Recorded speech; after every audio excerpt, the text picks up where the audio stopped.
வள்ளியூர் சொந்தங்களே, Valliyur bus stand எந்த ஆண்டு கட்டப்பட்டது தெரியுமா? 1964ஆம் ஆண்டு. அதற்கு எதிர்ப்புறம் தான் ஸ்ரீ இசக்கியம்மன் திருக்கோவில் அமைஞ்சிருக்கு. அம்மா கண்ணு முழிக்கிறா அங்க பாரு,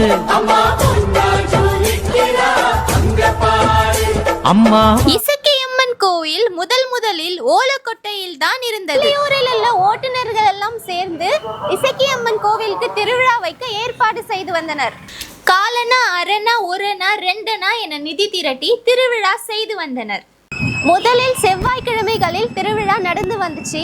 வெள்ளிக்கிழமை வார சந்தை நடக்கிறதுனால ஆவணி மாதம் முதல் வெள்ளிக்கிழமை திருவிழா நடக்க தொடங்கியது.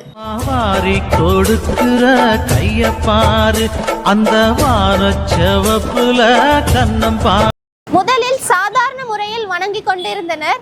பின் இந்த இடத்தின் உரிமையாளர் இடத்தையும் கொடுத்து கோயிலையும் கட்டி கொடுத்தனர். பாதுகாப்புக்காக ஆண்கள் மது அருந்தாமல் கட்டுப்பாட்டுடன் கோயிலுக்கு வந்தனர். இந்த கோயிலுக்காக 1 சென்ட் இடமோ 2 லட்சம் ரூபாய் பணமும் கொடுத்து உதவிய திரு ஆர்.எம்.பி. ராமமூர்த்தி அவர்களை மக்கள் அனைவரும் பாராட்டுகின்றனர். இந்த வருடம் கொடையானது ஆகஸ்ட் 20, 21, 22 மிக சிறப்பாக நடைபெற உள்ளது. பொதுமக்கள் அனைவரையும் வருக வருக என வரவேற்கிறோம்.